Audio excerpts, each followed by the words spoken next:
This is where a RIPTA bus slammed into a building more than a week ago. We're now hearing from a Brown University student who was on that bus as he recovers in his hospital bed. He's won the hearts of people all over the world on social media, and now he's even won the hearts of state lawmakers. January 20th is officially #DStrong Day. After every snowstorm, you probably have a lot of salt on your car, just like this.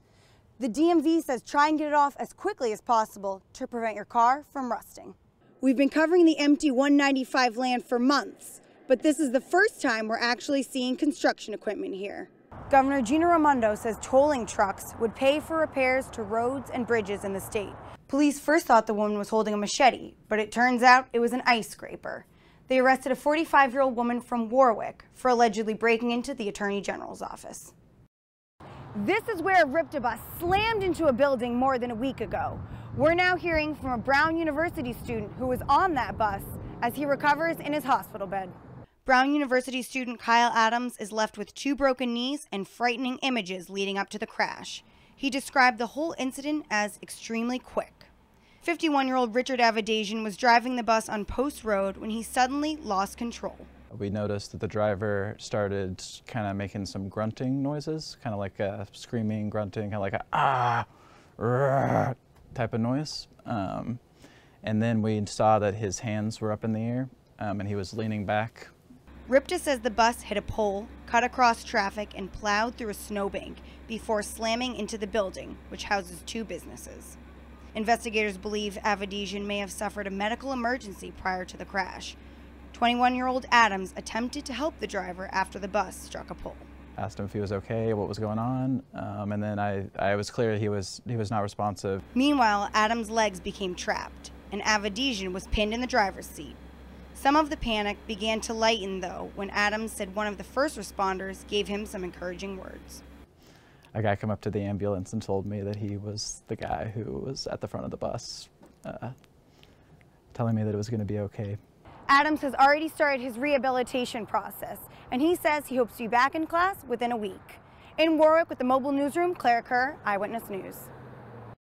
Governor Gina Raimondo says tolling trucks would pay for repairs to roads and bridges in the state, but the truck drivers aren't riding easy with that plan. Legislative leaders are preparing to unveil a new version of the truck toll proposal. Last week, 60 trucks circled the State House for an hour, honking their horns in opposition of the proposal to toll trucks in the Ocean State. Rhode Island Independent Contractors and Associates set up the protest. Some truckers work for themselves, so if they get tolled, they'll have to pay out of pocket. RIDOT says the trucks are the ones who should get tolled because they're the ones causing the most damage to the roads, while the truckers argue the state should fix the budget to fix the roads. Leaders have said the revised proposal will likely include significantly less borrowing, which would reduce the size of the truck tolls. But the trucking industry is standing its ground and remains strongly against any tolls. They've proposed raising the diesel tax instead. The bill is still in the process of being presented to the House and the Senate. In Providence with the Mobile Newsroom, Kerr, Eyewitness News.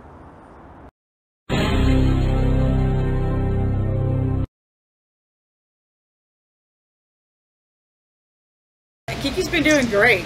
We're so excited, and she's just starting to get really big. So we're starting to get questions about her. So we're really excited that we're able to tell everybody that we are expecting a baby this spring. So hopefully sometime in May. We see her still interacting with her other 2 daughters that are here with her, Kimani and Canberry. And Kimani's 10 and Canberry's 4. And it's a nice little family unit, and they're really a lot of fun to watch. And there's a lot of playing going on, and I think everybody knows. Not all zoos have gorillas, and we're so lucky to have them here at Franklin Park Zoo.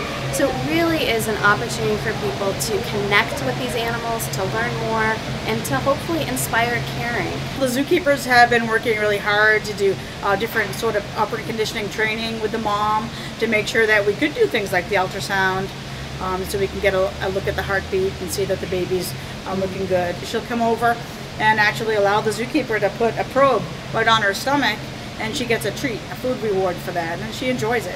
Mom does most everything by herself. This will be her 4th baby. She knows what to do. She seems to be doing it effortlessly each time. So we're really excited, pretty relaxed about that everything's going to be fine. We're just ready.